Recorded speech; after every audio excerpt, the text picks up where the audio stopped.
Okay, hello everybody. My topic for the midterm presentation is Dante's Inferno adaptation into contemporary video games. The reason I chose this topic is because pretty much in Italy everybody has to read the Divine Comedy, and it's a real masterpiece, and I wanted to analyze a bit more how a classic can be adapted and transformed into contemporary society, especially through the use of video games. And first of all, a bit of overview of what is the Divine Comedy. And it's a poem written in the 14th century, so a medieval poem by Dante Alighieri. And it's divided up into three parts, which are Inferno, Purgatorio, and Paradiso, which is hell, purgatory, and heaven. And in the original piece, the poet undertakes an allegoric journey through a lot of transmundane words in order to find his inner peace and his faith that he lost after a life of vice and moral decadence in his society. And I wanted to analyze if this kind of poem can still be modern, and I think even though the language, especially the Italian version, I'm not really sure about the English one, is really far away from what the Italian language is today, but the themes the author touches are actually quite modern, because he talks about people, he talks about their vices, their virtues, he talks about economic and moral decadence, and I feel like these are all themes that could actually be applied to today's society as well. And that's why Dante can be found in popular culture even nowadays. I found out that they have candy flavored in Dante's Inferno spike candies. There are sand sculptures being and well, the main point is it's also in modern video games. And in video games, the easiest part to adapt is probably Inferno because of its structure, because each ring has its monsters and challenges that and there's the element of violence, and that's easier to adapt into contemporary video games. And that's why it can be found in a lot of video games, like Devil May Cry. The protagonists are called Dante, Trish from Beatrice, and Virgil. And on the end screen of the game over is abandon all hopes, like in the actual poem. And what I want to focus on though is EA's Dante's Inferno, which is probably the most inspired game out of the Divine Comedy.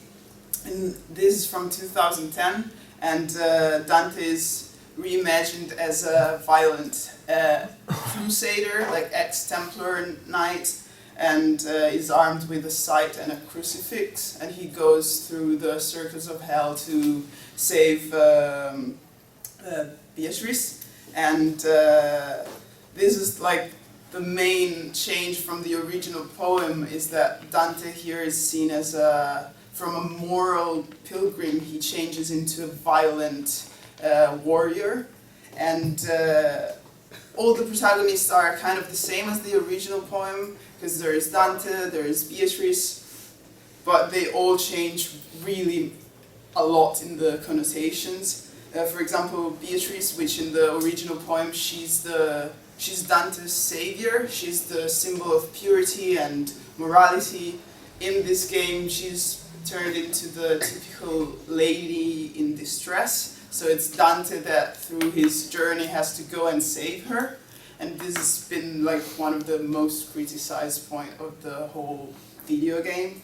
And then there's Virgil, which is probably the most true to the character of this game, because he's the guide of Dante through the hell, and it's the same role he has in the original piece.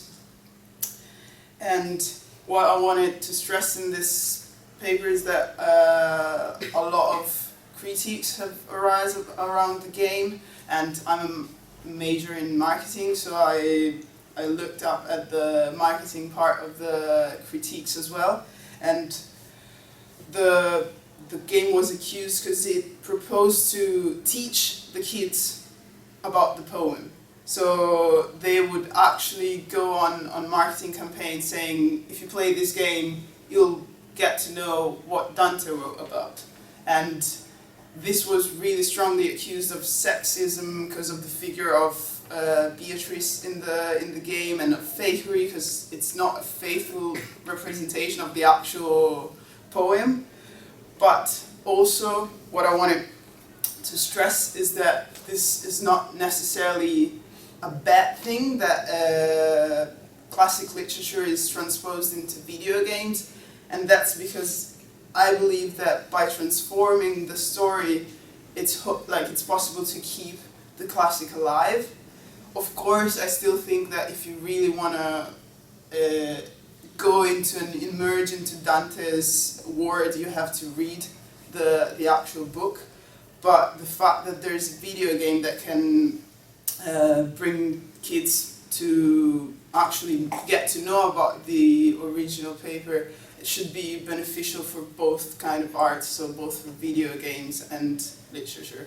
And in fact, in 2010, when the video game was released, Amazon charts when all the Divine Comedy went up, so there was a really huge sales for the actual poem.